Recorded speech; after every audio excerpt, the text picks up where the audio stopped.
Welcome to the Path Talk Show, and today we have an exciting guest.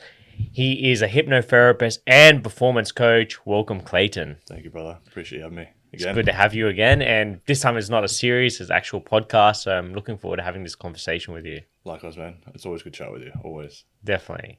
Yeah. And I saw you made that transition recently where you were a relationship coach and now you're getting to hypnotherapy and you're a performance coach. So guide us through that story. Yeah. So I've always been hypnotherapist, performance coach. It's just, I guess, in the earlier stages of my journey going full time as a coach, it made sense to concentrate on a particular area that I was passionate about, which was relationships. And it inevitably got to a point where, the relationship was the goal, fix and save the relationship. And my method in doing that was to fix the individuals going into the relationship, which meant getting rid of old limiting beliefs, getting rid of like insecurities, attachment styles that didn't serve them, and just rewiring and like reconditioning the person that went into the relationship. And yeah, I just found 9 times out of 10 when you fix them, the relationship fixes itself. Every now and then there was a few little things which came down to 3 things, communication being one of them, which you had to fix between the two. When that was right, they're happy, they're done. They move on as a happy, healthy relationship, equipped with what they need long term. And it kind of got to the point where a few of the clients I was working with had businesses, they were directors, they were in sales, and what I helped them with in the relationship also helped them in the area of work or finances. That makes sense. Yeah, like, you fix a limiting belief around self-worth, confidence, the ability to ask for your needs, to believe you deserve what you want, and your whole world opens up, right? And so when I'd done that for certain individuals, they were in a position where that meant they earned more money.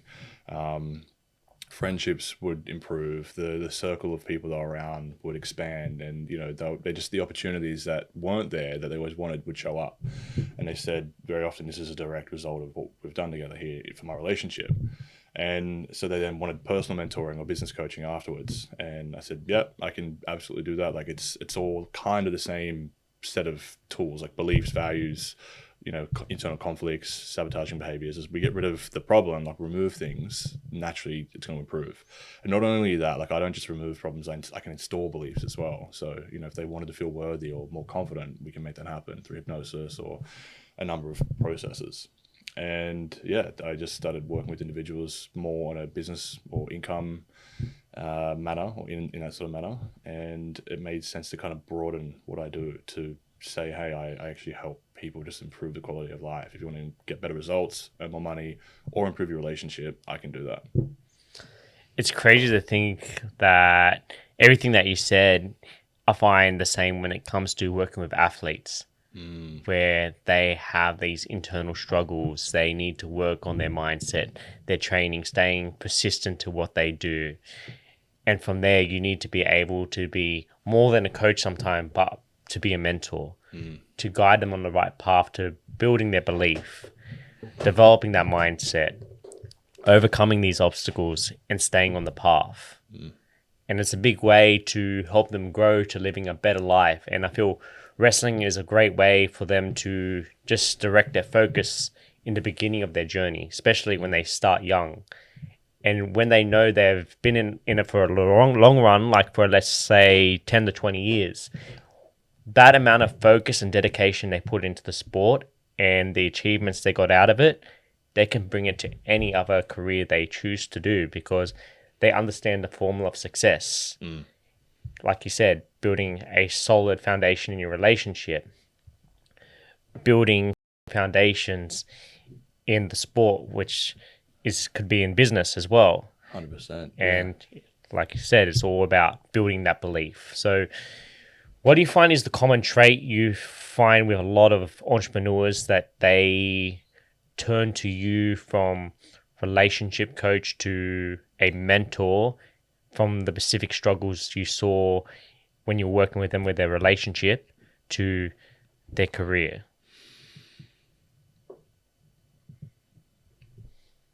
Typically, it's around their ability to ask for and continue to act in accordance with what they want. I find typically the CEOs that I work with, like owners of a business, the reason they engage me in business coaching and in ongoing personal coaching is because they are learning to get comfortable with how to ask for things and how to actually communicate in a way that might almost seem controversial or uncomfortable or unkind with their previous mindset. And it's not because it is unkind by any means. It's just they were conditioned to think a certain way. Sometimes there's a bit of that nice guy syndrome or people pleaser syndrome where they want something, but they'll delicately dance around it, or they'll indirectly communicate something, or they even have unspoken expectations in the relationship. And then, at work, you see they've got all these expectations and plans, but no one has any idea about it. They don't have the vision. They don't have the direction. They don't understand fully where they stand in their role and how to serve, not the company, but themselves as best as they possibly can in that role. Like what does success look like? And it's because they've never laid that out for them, because they're uncomfortable putting too much expectations on them or standards on them. It's because of a past belief around when they did push once with mum or a friend as a kid, they got punished or walked away from or abandoned. So when we heal that and remove the problem and then install healthy beliefs and concepts and strategies around how to communicate in a way that doesn't just get him what he needs, but gives others what they need, like clarity, closure, certainty, conviction, they tend to improve a lot. So there's a lot around someone's ability to show up confidently, congruently as well, like as one person, not varying versions of themselves who one day is worried about, revenue and this and go, and the next day they're like, no, I'm going to be kind, I'm going to make sure everyone's happy. And it's if they're being pulled in too many directions, which is so common, people feel like they've got this tug of war going on inside. That's what they come to me for typically afterwards. I want congruency, I want conviction, I want single focus with the ability to, when I get home, to be able to switch off and be with a partner. And then when I get out of the house, when I go back to work, this mindset kicks in and I stay in that mindset. So that's a very, very common one. There's a few others, but that would be by far the most common. It just reminds me of a mutual friend that we have, and we were speaking about him earlier, and I know I just did a podcast with him recently as well, so he wouldn't mind me talking about this. So I'll tell you exactly what happened with Sharko. And it was kind of similar thing that you just mentioned about a lot about internal dialogue and being in a tug of war with what you truly want as well as one of the big factors. And that's what he was struggling with. And I remember he was going through a big spiritual journey during that time where he wanted to shave his head bald. Probably when you met him, he had hair, right? I believe so, yeah. Yeah. So he shaved his head. And then I started a podcast with one of my mates who also lives in Dubai.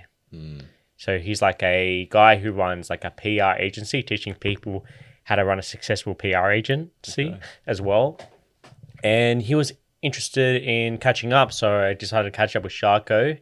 So we were talking in the cafe and he was telling me his great idea about starting university, learning about psychology. But when you talk to someone, they have kind of water or sadness in their eyes. Yeah, it was kind of like that. And I was just talking to him and just saying is this what you really want to do? And he goes, yeah, it's something I really want to do. But his body language said different. Yeah. And I kept on asking him questions if you were to live out your dream career, what would it look like? And it was breaking down exactly how he would think it would look like. Yeah, if money wasn't a thing, if you could do whatever. Exactly. No judgment, no expectations, not caring what anyone else thinks, what would you do? Yeah, wow. And I just kept asking why, but I already knew what he wanted. I just needed to get it out of him first. Yeah, it's much more powerful when it comes out of their mouth instead of yours, right? Exactly. Yeah, wow. Because your friends, sometimes from back to front, their deepest desires. And you just want them to get it out of themselves. So from there, they have that big realization. And I kept on asking these questions, and more he started to realize he wanted to be a social dynamics coach. And then when he realized that, something clicked on him. His body language started to change. He started to open up. He started to communicate more confidently. Yeah. And then from there, he started to figure out, okay, if I want to become a coach, what do I want to call my business? Mind Eye Status. Bang. And then from there, started mentoring him in the beginning. And then from there, he started seeking other mentors. and now he is making a lot of money and he is living a dream career that he desires. And if he didn't have someone like that pull him up, like you probably pull up your clients, they won't be able to get to the destination that they desire. 100%. Yeah, he's one of the biggest coaches in the space now, and he's doing incredible things. Yeah. God, imagine if he didn't have that conversation with you. Yeah, could be a very different world. I mean, I'm sure he would have made it ultimately, but you've saved him God knows how many years and struggles and different paths that he would have deviated on only to get to that same point. It's really powerful, questioning and pulling back, I guess, the limits that we have self-imposed in a way. Like we think this is what we want. When you actually begin to question why it is that you want that, a lot of the time we find it's not us who wants it, but it's the expectations and beliefs and values and principles we've had put on us that tells us that that's what we want. And when we actually peel all that back, typically it's something similar but very different at the same time. Like going to uni versus I'm going to do this on my own back and figure it out myself, and very, very different world. Yeah. And I think it's a lot to do with people are programmed to think a certain way where their parents told them to go to university, get a good degree, get a solid job, and they're not introduced to someone like yourself who is an entrepreneur, a coach that can set his own path to his own successful career. And I think a lot of people nowadays that are stuck in that school system remain stuck unless they have someone like you to snap them out of it. Yeah, it's so true. One of the biggest problems a lot of people face is that they're not taught how we're built, like how the building blocks that make up our personality are, I guess, laid or built. Like we aren't our behaviors. We are made up of them. We're made up of our beliefs, but we aren't our beliefs. We're made up of our values, but we aren't our values. Who we are is a byproduct of all these different things and experiences we've had throughout life, and then they shape us as an identity. They shape the way we look at the world. They set up a number of filters I often refer to that we see the world through. This is a varying number, but it's somewhere between 40 million to like 80 million bits of information per second, every second that we have coming into us at all points in time. But consciously, that's at an unconscious level, all this sensory input and information, the sounds, if you're in a room full of people speaking, who you hear speaking might be very different to who I hear speaking. And it's not because the positioning we're in, we might be very close to each other, but it's the set of filters that we have that determine of all these voices we hear, which one seems the most important and relevant. And we'll selectively filter out all the other voices and hear one or two. And the filters that predetermine that are made up from our past. They're made up from significant emotional events that we've been through. They're made up from experiences, beliefs that we've had from parents, society, school, relationships, again, traumas, significant events. And the moment that those things happen, like if there's a significant emotion of fear, there's not just a feeling, but there's a thought, there's a set of beliefs, there's an action you took that told your nervous system this is what needed to happen to survive in that moment. And if it worked, well, nature and our body thinks the environment we're in now is going to be the environment we continue to be in. And so it says this is a part of your identity now, and we're going to keep this because it's going to protect you if something like this happens again.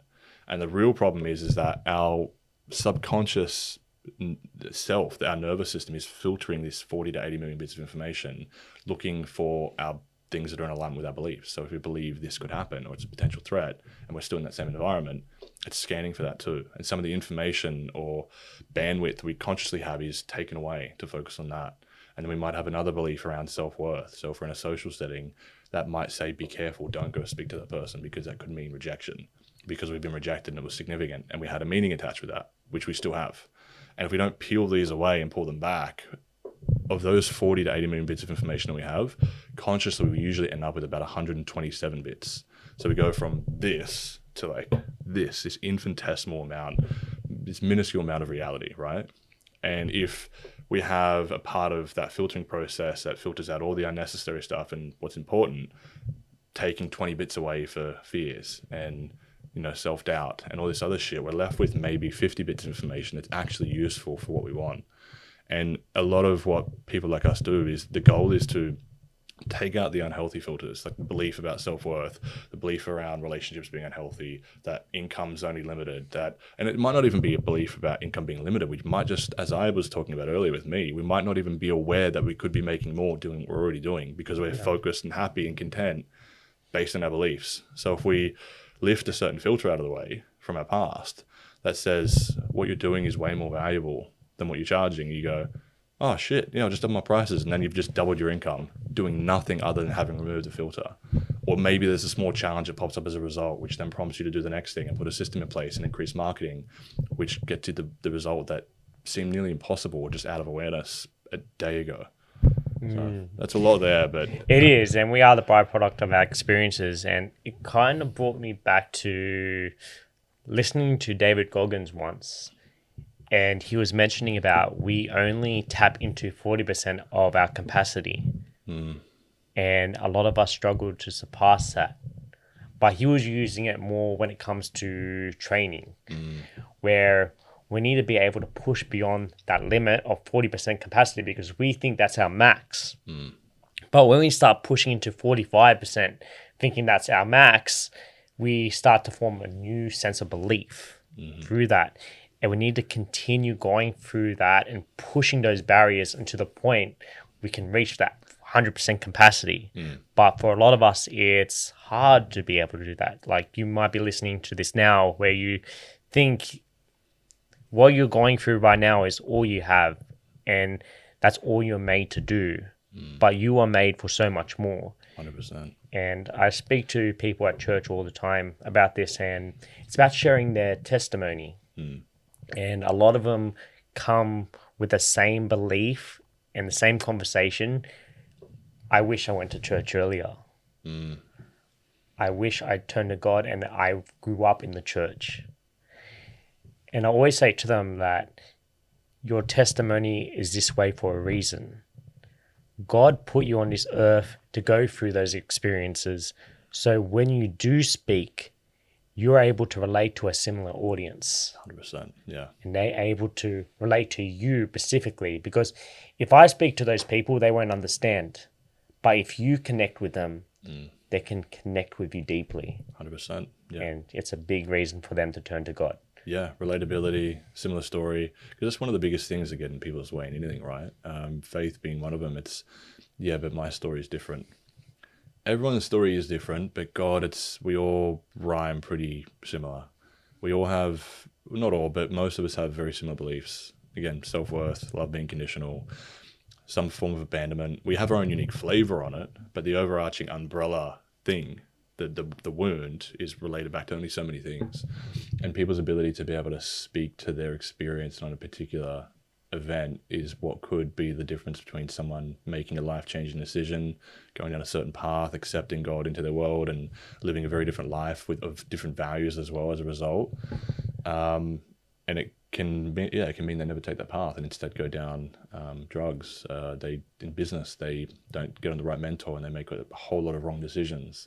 And then they come full circle back to the mentoring, and then they go, shit, it took 3 months to solve this problem. Whereas the last 3 years, I've been trying it and failing at the same point because I had a roadblock there, which was all mental. That's true. Yeah, so it's huge. I think people's story, like we learn through story, right? A lot of what we do and learn and go through is story. And conditioning as well. Like a lot of what you do with your athletes, you talked about earlier, how we learn and how we grow through what we've been through. The conditioning we've been through, we can relate and we understand it. And you can only go so far when talking to someone if you don't understand what they've actually been through. So it is really powerful to share testimony and story. Yeah, and like it goes back to what you said, we're the byproduct of our experiences, and you realize through your experiences where you went through this journey into becoming a coach, and these lessons you've learned along the way if it comes to having a good career, having a solid relationship. For me, it's wrestling, and helping those people along the lines is, okay, what were the difficult things I struggled with? And I tend to see that within my athletes as well. So from there, before they even reach that path, I'm able to educate them, guide them on that right path so they don't make the same mistakes I did, so they can fast track their progress to that next scale. 100%. I think that's one of the most invaluable things you can have is someone like yourself in their corner, able to predict the road ahead, knowing that, oh, look, they're at this level of their wrestling journey, and I can see that they're weak in this particular type of grappling, or, you know, when they're in the third round and there's a lot of stress and pressure, they tend to fatigue or gas out. And it's not a physical thing, it's a mental thing. Like mentally, they're checked out, they're feeling defeated if they don't feel like they're up enough. And yeah, if you can see the road ahead, you can anticipate and say, look, this is going to happen. When it does, be prepared, do this. You won't want to. Your survival instincts will kick in and tell you to do this, to retreat, to shut down. Your body will close up. This is absolutely going to happen. When it does, do this instead, and the result will be completely different. And when they get a different result from different actions, because they've been pre-warned and forewarned, they get a different outcome, right? That's true. The different outcome sets a new belief. It's a new neural pathway that the body activates or begins to actually form, which is a new experience for them. And in that, there's typically motivation, ambition, hope comes as a result. They're like, oh crap, I'm not, you know, in a pity pot here. Like I'm not stressing out, fatigued, worrying, going, oh, woe is me in this situation, because I've done this and I can see I'm actually winning again, whereas I'd normally be losing this position. It builds hope and it builds momentum. And with that, it creates what I like to refer to as like a belief cycle. You know, anticipation, you do a different action, you get a different result. That result forms a belief or hope, which leads to a belief through repetition and conditioning. And then eventually, if you do that long enough and well enough, you condition your body to think and automatically be that way, think and feel that way. And then the beautiful saying that I often deliver after I see this cycle form is that you're now doomed to succeed. Yes. Yeah. It kind of have a similar formula to what you have as well, is where it's like potential, belief, action, outcome. Yeah. So for an ever going cycle, and it can go either way. You can go in an upward cycle or a downward cycle. 100%. Yeah. So it depends on to you. And I have an interesting question for you. Do you find yourself or any coach out there wanting your clients to become a better person in a certain area than you ever were? Or do you tend to hold back and show that you're always more superior? Oh, absolutely not. My goal is ideally to get you to a point where you don't need me. I think often I'm a few steps ahead of where my clients are. And when I get them to a point, I've had a few clients where we just get to a point where it's like you're happy, like you're done, you've got what you wanted and more. Life is good now. Often, sometimes it's even this, you know, self-imposed crisis of like everything's just at peace and chill. Like I've lost the chaos and stimulation of like all the things going wrong and fighting stuff. Like there's nothing to fight anymore. The type of challenge I've got is a healthy form of challenge. It's, you know, how do I make this amount of revenue this month with everything possible? Like it's there, we've just got to push, and then you hit it. It's like a healthy form of stress, or it's a healthy quality of problem. And yeah, often it does get to a point where it's like you don't need me, but I've got the map of who you are, your unconscious mind. We know what something could be if something comes up, or if, you know, when you get to the next level, an issue pops up. We know it's either a belief phase, misalignment, maybe a part inside of you that's creating a conflict, or it's a significant emotional event from the past that's unresolved, and it's causing your unconscious to filter reality in a way that causes you to act, behave, think, or feel different to how you'd like to. And which, when we resolve and conclude that, you're good again. Again, you don't need me at that point, unless they just want, you know, someone to soundboard with regularly and stay and remain sharp and think differently. Absolutely. I do, and happens, but often my goal is to try and get you thinking differently on your own accord. Like you have a mind and a way of thinking that we've built in that causes you to be able to soundboard in a way that's not needing outside input. Sometimes you always still do, and it's handy to have, but the goal is to not need that. And if we get to a point where, yeah, I'm not able to help them, which hasn't happened yet, thank God, like touch wood, I always want to be able to help. But if it got to a point where I couldn't, I'd say you need, you know, someone better or more specialized in this space. I've had someone in systems, actually. There was the rare case where it's a system. Typically it's us, and even though we have a good system, it's the person driving the system or that is the beneficiary of that system that then can screw it up or waste the time that it affords them or the additional revenue, do the wrong thing with it. So systems absolutely work, but a lot of the time it's a person. I had a client whose was in a position where it was the system genuinely, and I could help them so far with it.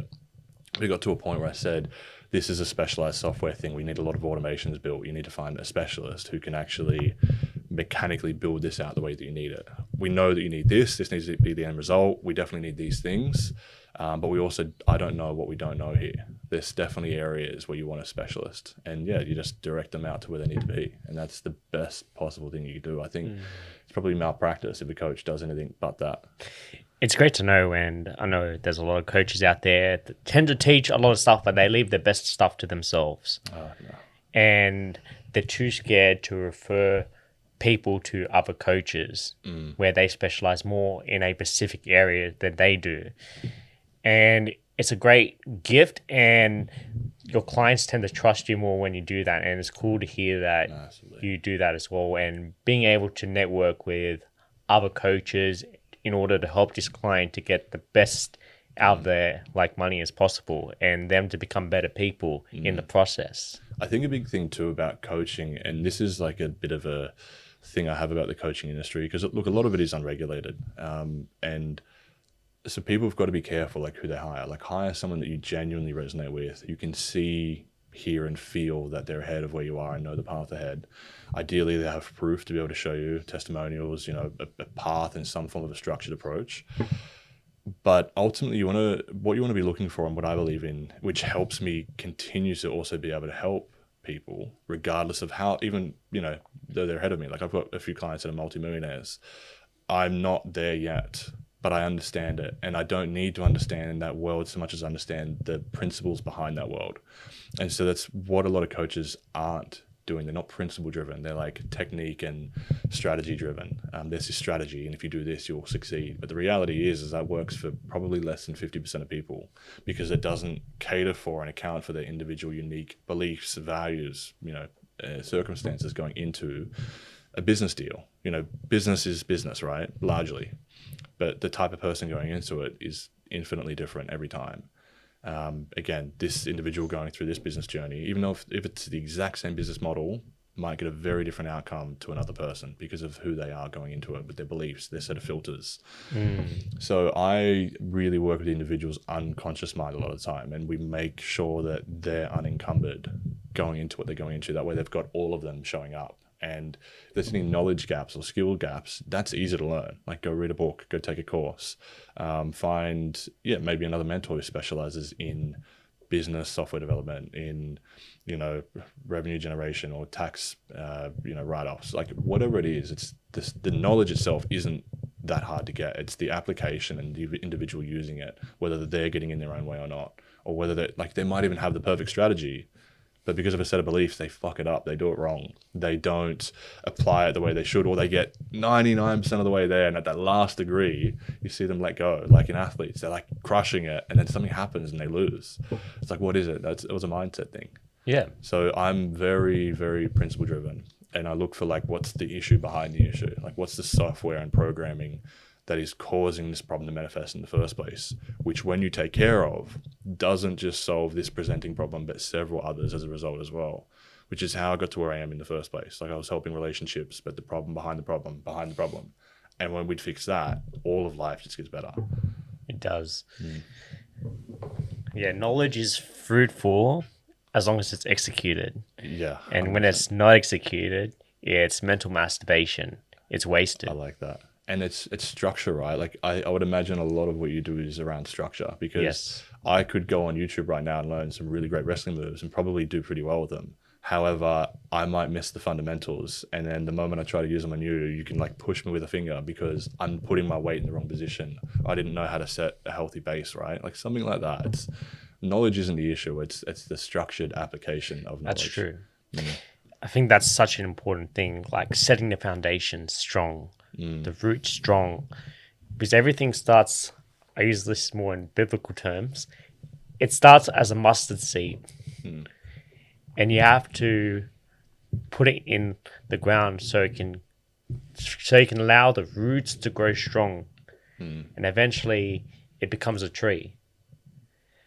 So people miss these steps of being small like a mustard seed in order to grow through the roots in the vine to become a great fruitful tree, full of wisdom, that can educate, that can help other people grow to the fullest of their potential. And there's a great scripture on it, which is John 15.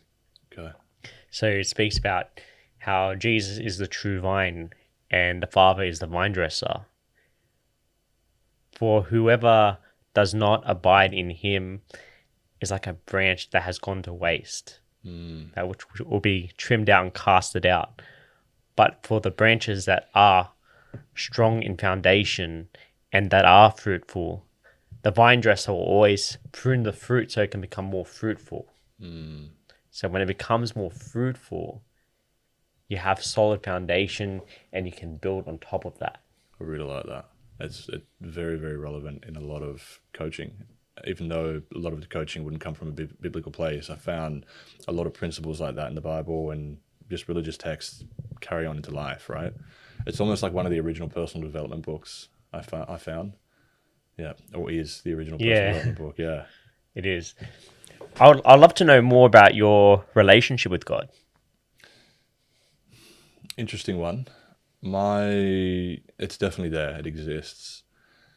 Am I of any particular faith? No. I did get baptized about 2 years ago, maybe a little bit longer. Wow.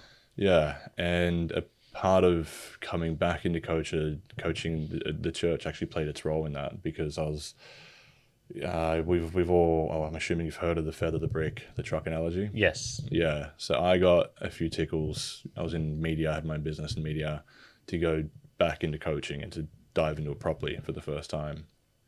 And I ignored it, and then I got a couple of bricks, which I ignored, and I felt the truck coming. And so with the signal to, maybe actually look into this before something happens and forces me to, I said to God, if you would, just give me a sign to do something. And like I normally would, I had a bunch of, just motivational or, knowledge or learning-based content playing on YouTube, which wrapped up, and what played next was a very religious sermon. It was like a preacher talking about some really powerful motivational concepts, which was odd because I've never had anything like that pop up on my YouTube, and there was no reason for it to.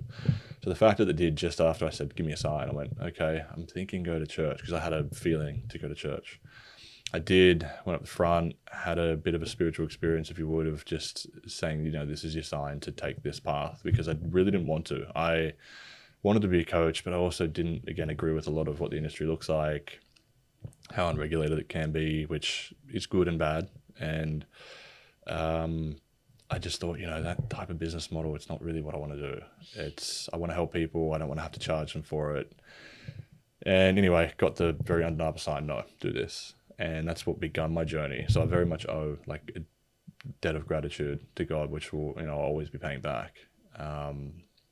My relationship with God now, pray/meditate regularly, not daily. I think it's something I'd like to actually focus on eventually and do. It's I always say thanks, even when it's bad. My mantra is, when it's good, thank you, I appreciate this. Like, this is as a result of you, and it's God willing. When it's bad, I say, I know you're doing this for me, not to me. And I had a situation recently that was like probably one of the biggest things that I went through, and at the time it seemed like it was going to be catastrophic. It was like a PR issue, actually, which is a whole story around SBS of being mischaracterized and having a lot of good stuff that I said never be given, airtime. Wow. But anything and everything that was controversial that I said was like docked and edited in such a way that framed me in a certain light. And yeah, I went from just having love, support everywhere to hundreds of people messaging, well, not hundreds, probably close to 100 negative comments going out of their way to talk ill of me and about me.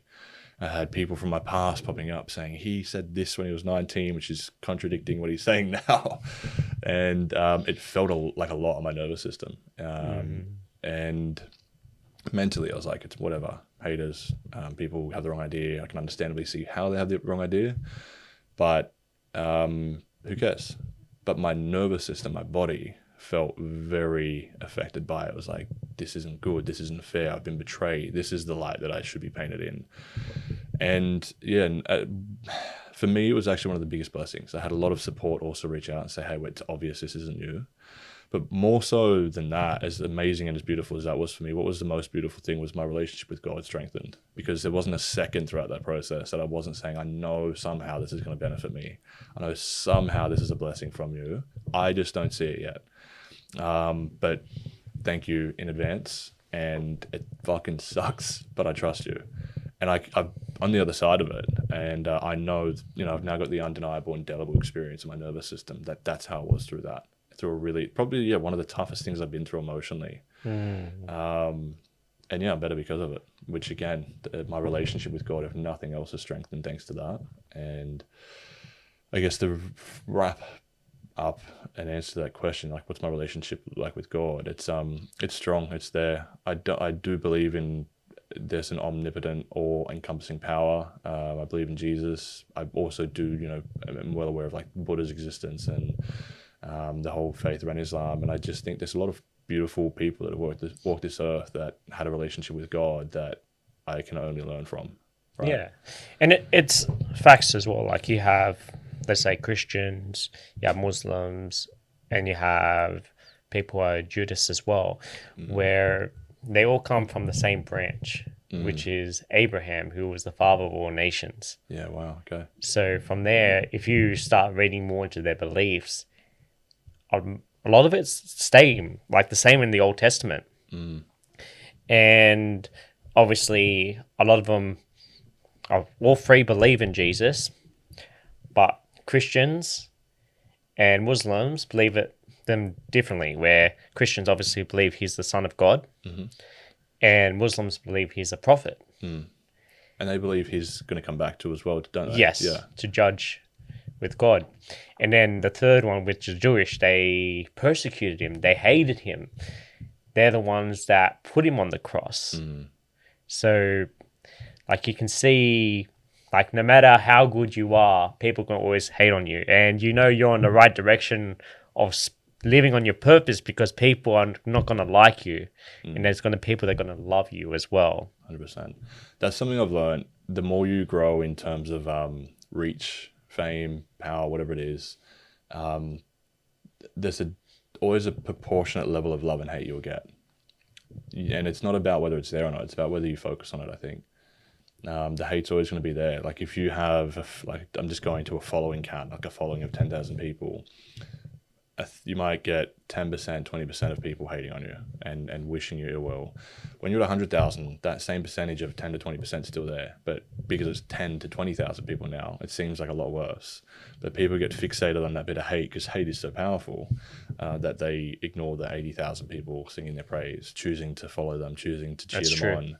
And it's really an internal game of focus. But I think also this is where I think faith has its place for everyone. I'm a coach, so I'm always mindful and respectful of people's model of the world. And, I might be preaching some very powerful concept and model, which almost requires some spirituality to bring the significance and weight to it. But I always find a way, like scientifically, I might be like, we have a survival response and we have the frontal cortex, which is focused on logical safety. Therefore, if you create this, you see how it makes sense? And they're like, yeah, wow. So they're adopting a very almost religious and powerful principle that would undoubtedly be spoken about in the Bible, but they're just not ready for that delivery. So I'm getting the same message in a different way to them.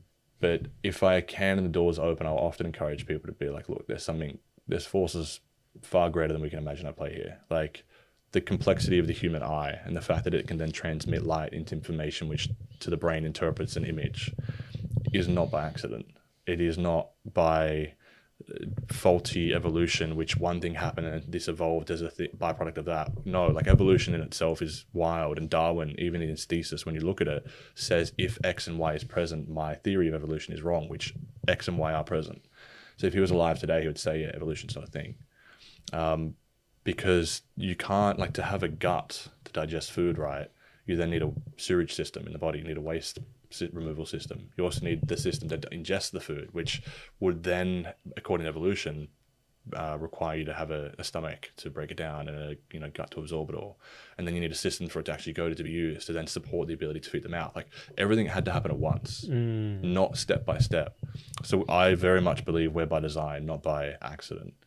And I'd be lying if I said I know exactly how it happened. There's stories out there, there's the Bible, but I do think we were created by something. Yeah. God, I think that's undeniable.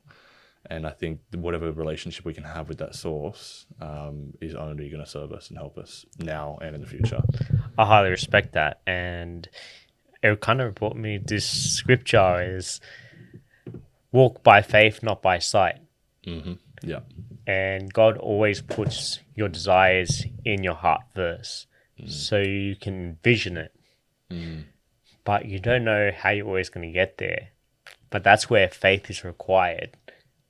And taking that leap of faith of action, knowing that you're walking in a dark tunnel, and knowing that for a long time that you're going to be walking. Yes, you're going to meet great mentors along the way.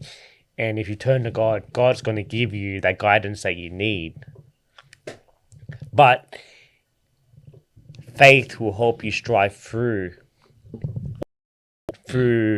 the wicked times and through the good times. Absolutely, yeah. And from there, you just have to trust that everything will unfold accordingly. And we don't know sometimes if we're walking into a bad situation or good situation.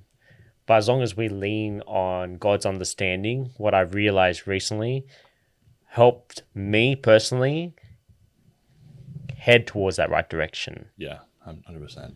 And God, the way I look at it, I'd love to actually hear your view on this, works in ways different to probably how we think.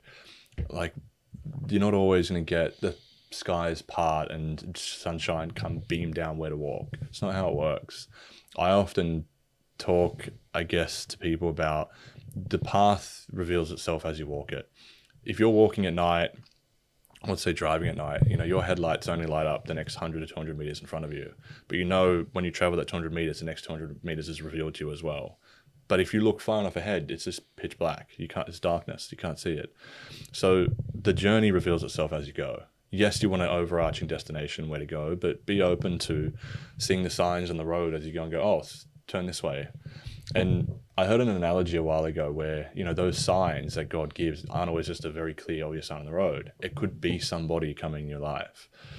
And that's what takes me back to this analogy I heard where there was a man on the roof of his house because everything flooded. And he waited up there and the water was slowly rising still.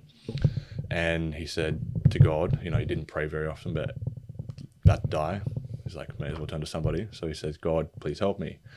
And he said, I've always said I'll have faith in you. I'm going to have faith now. And a man came along in a boat, floating, and he said, hey, jump in, I can save you. He goes, no, my faith's in God. I said, I'll let him save me. I have to do it. So the man drives off. And then the guy comes along in a dinghy or a paddleboard and says, jump in. And he goes, no, I trusted God, I've prayed. And he's like, the water's rising. He's like, I trusted God. Another boat comes along. Jump in. No, God's going to save me. And the guy goes, are you sure about that? And he goes, yeah, God's going to save me. Rightio. Anyway, the water rises. The man ultimately dies. He drowns, dies. Goes to heaven and he says to God, I finally prayed to you after all this time. The one moment you could have come through for me, you didn't. He said, I sent 3 people, a boat, a dinghy, and another boat, and you didn't take any of them. And that really hit me when I heard that, because I went, oh, God can work through people, through circumstances, through anything. You've just got to be open enough and willing enough to look at it. And I use a similar analogy with people, whether they're religious or not. Like, look around you. Like, you're going to filter the world in a way very differently if you have the right beliefs. And if, again, you look at the fact, if you believe there's a greater power, like God, working for you and having your back, even that belief alone changes the way in which you filter the world. And the information that gets through out of those 40 million bits into the 127, you're going to look at things more optimistically. You're going to feel safer. You're going to feel more secure. You're not going to be afraid that you're going to die or be rejected or something by going to have that conversation, because God has your back. As far as I can see, it's only a net positive, having a faith in a higher power and then actively believing in that power too. It's true. And God does send his people to come help you. And he does say in scripture that my sheep hear my voice. So it's listening carefully to who God sends to you. And it kind of brought me to a story of similar to that, but a lot different as well, where it was about this kid and the father that used to go to church. And there was a priest that used to run like sermons there, etc. And then they stopped coming to church.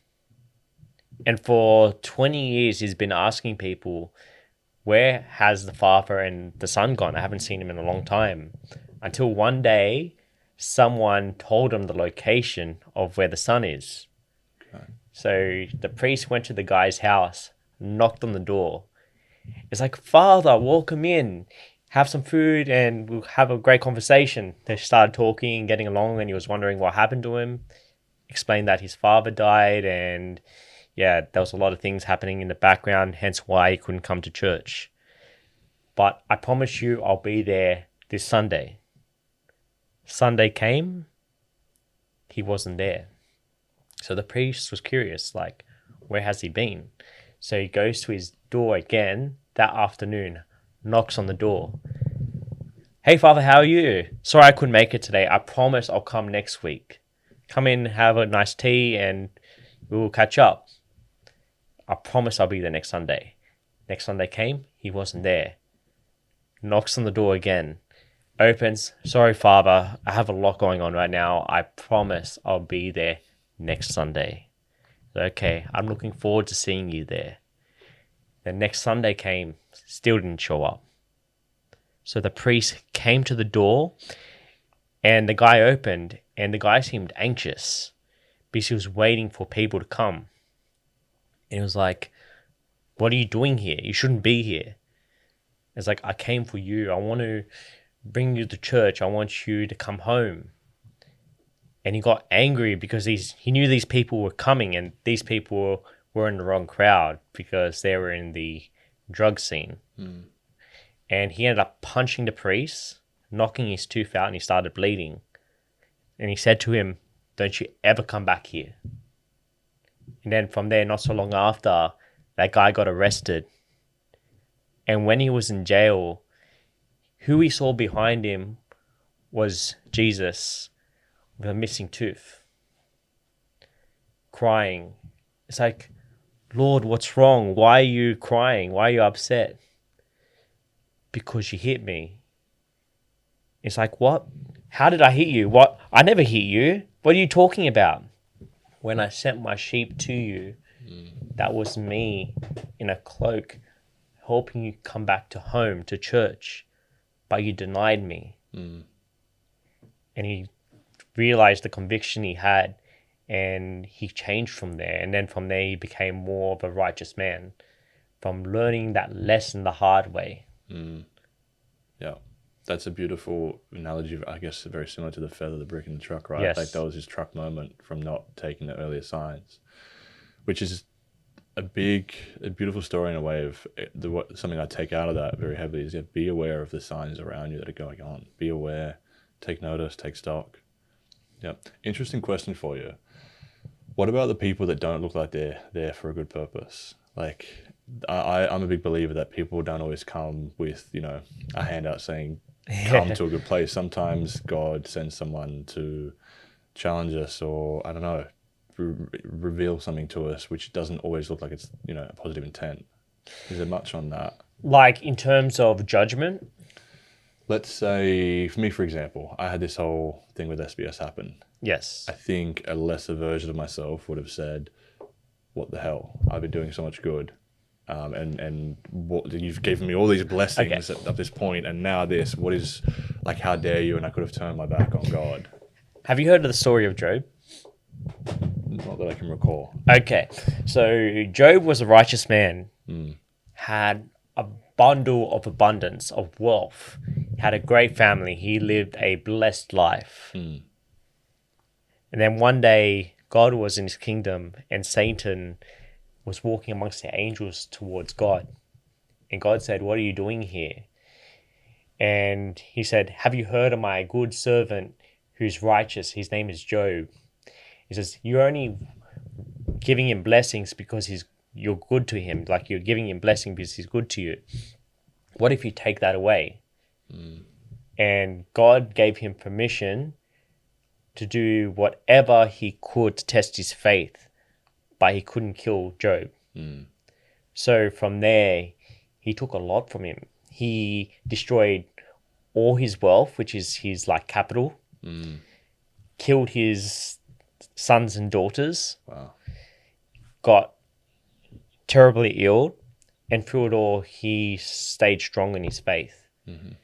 And he had this situation happen a couple of times until the point where he asked God, like, why is this happening to me?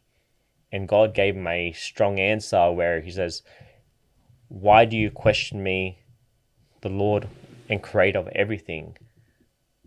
And he asked him a series of questions like, were you around when I set the foundations of the world, measured each bit from piece to piece, laying the water down, the grass, the sun, and everything that's within it?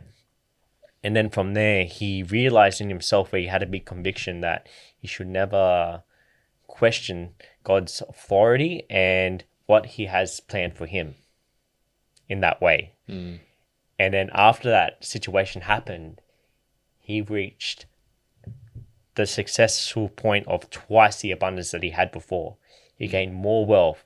He has his family back, like a new family, and he's living a beautiful life under God's hand and his blessings. And I think we all have a spiritual war that's happening here where we only see God. Sometimes we tend to put our blame on God, but we don't see the other person who is here to play, who wants to take your soul, which is Satan. And from there, Satan can easily deceive us into going that wrong direction. Yeah. So that's why it's important that we always lean towards God's understanding, rather than when we go astray, we will start to lean towards Satan's understanding, where he can deceive you to astray to a place where you don't want to be. 100%. I think that's very telling, and it kind of I say something similar in a way, different but similar. A lot of people blame their parents for stuff, right? Especially when they start uncovering what's going on in their unconscious mind and how they think and feel, how they did accept or reject the behavior, which then has shaped them to be, a way that I guess they don't want to be. And I always say, if you're going to blame your parents for the bad, you've got to blame them for the good as well. And I think it very much goes with a higher power. Like, if you're going to take the good and blessings, you don't then get to say, but you this. If you're going to condemn the bad, then praise the good. Yeah. And ideally don't condemn the bad. Focus. Where focus goes, so too does your energy. It does.